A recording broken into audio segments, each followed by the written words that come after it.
So you guys, I'm really hesitant to enter this segment of the show, but you guys were talking to me about Magic the Gathering earlier. The best. Yeah, I recently started playing. I took probably a 15-year, 40, 20.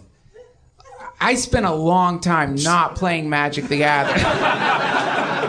But when I was much younger, I used to play it all the time. I had one of those like white boxes, one of those white rectangular boxes with your cards organized according to color. It was so fun. I would play it all the time. I was so deeply addicted to it. It mixes so well with LSD and any kind of like, it does. It's like a very psychedelic game. It's really fun and dark, evil. It's an evil game. You feel like, am I wrong that it seems evil when you play it? It seemed evil. It makes you fight with your dearest friend. You think about so a lot of games are like that. Though. Like Catchphrase. I feel that way about Catchphrase. Definitely. I called my mom the C word playing Catchphrase. No, Magic. I think that I seriously did. It was they came to visit LA and they had just met Aaron for the first time, and Aaron's like, "Let's play Catchphrase," and I'm like getting my mom to try to say a word, and I'm like, "No, it's a yellow guy. He eats dots. He's got a mouth. He lives in a world that's named after him. It's from the '80s. I played Pikachu," and then it beeps, and I was like, "You fucking cock!" Like I call, and then just silence over the room, and then my mom was like, "Ah." Like, Aaron was like, I don't know what I'm experiencing. And my mom was like, he's just frustrated. No, I went to high school and junior high school in the Bible Belt. So, like, I got to have, like, some serious Christian indoctrination. And there's something fun when you're playing Magic where it does feel like if there were Satanists in the world and they wanted to infect the world with some dark thing, it would be Magic the Gathering. It's fun to play and imagine you're falling into the spell of some diabolic thing, but it really is like, it's like when you listen to Burzum. Have you ever listened to Burzum? You know who Burzum is? He's like, what's cool about Burzum is... I think that's the street that my Uber driver thought he was... No, Burzum, Norwegian death metal. He really killed people. He's like not just like heavy metal. He's actually a murderer. Like in the same way that like when you're listening to NWA, you get to fantasize like they really kill people. Like these are murderers rapping. Burzum is like a Norwegian death metal artist who I think...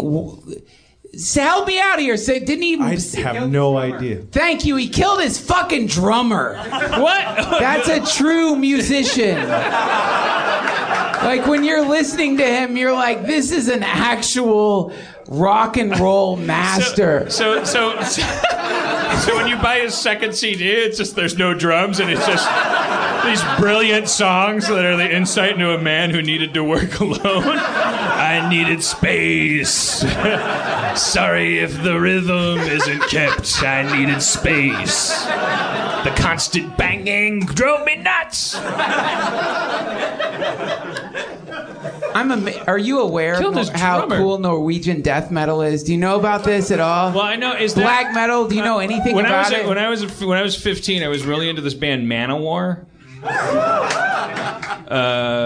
Is that? I don't know what country they're from. But they were like fucking The cool thing about I'm sure Norway. Yeah, there's this thing. I guess it's still a thing. Actually the Scorpions were no,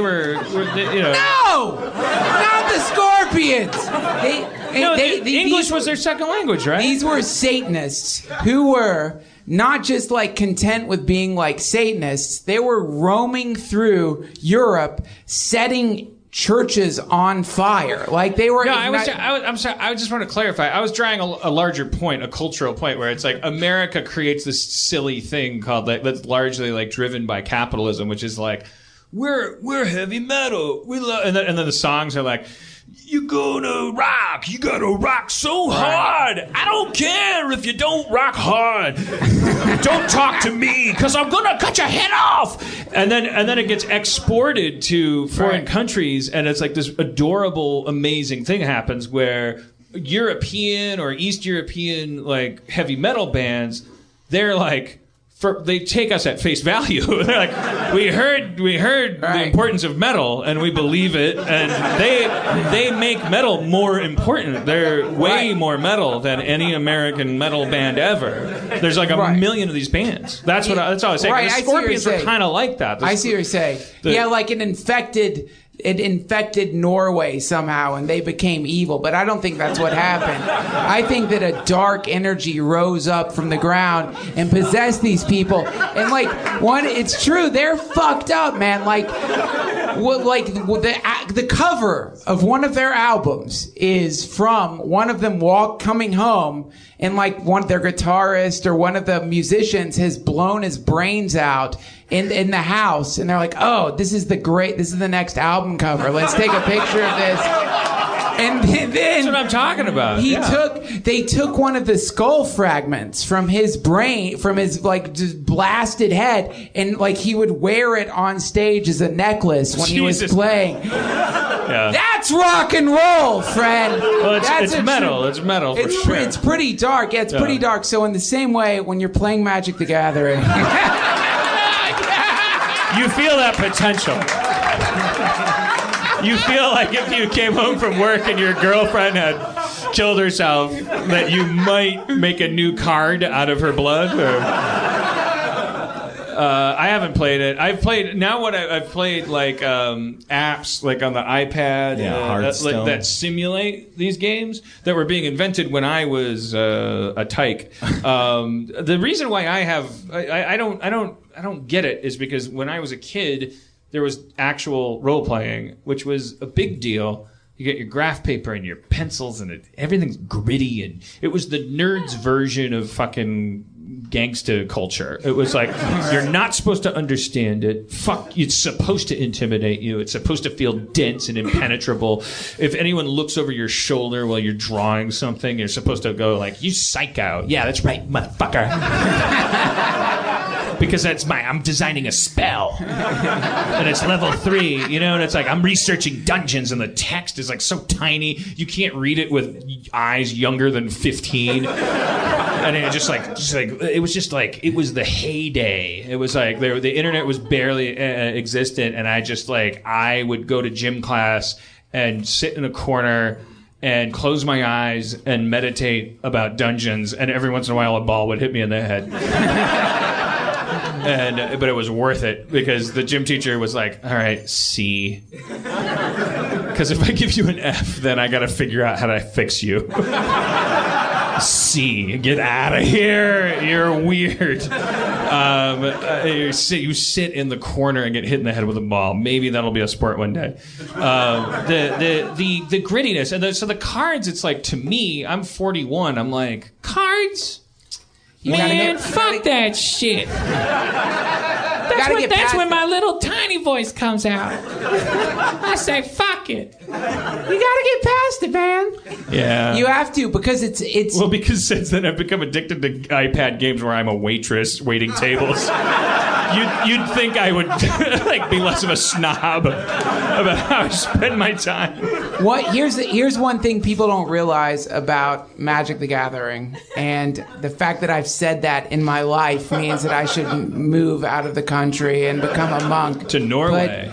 But maybe so. But one thing that's interesting about the game is you can really express yourself through the deck you construct. And the cards that you play, you can really create a deck that is so vicious and cunty and awful that it's actually evil. You can really create evil. I have gotten in the worst fights of my life with my girlfriend. But it's expressed through this card beats this card, or this card doesn't. And that's you picked the cards.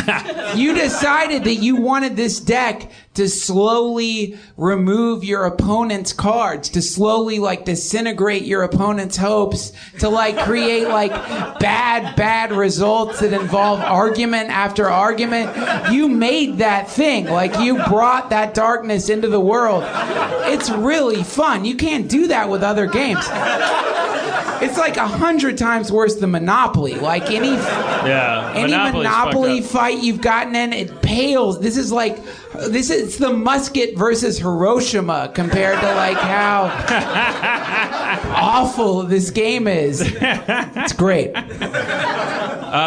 right. I don't think I've ever gotten in a real like argument with someone playing Magic. Then you don't care about Magic. No, you just know the rules. Like when you don't understand the rules, that's where the fights happen. I really do. It's a cool game, though. It's like 12 Angry Men when I'm playing, because it's like I don't know the rules enough, so it just comes down to like, am I able to like argue well enough that they accept the rules? Like I've been wrong several times. When you Google it, it's like just I've been completely wrong about the way it works. But it's a complicated game. You need someone there to mediate the rules, because it is very complicated. It's tough.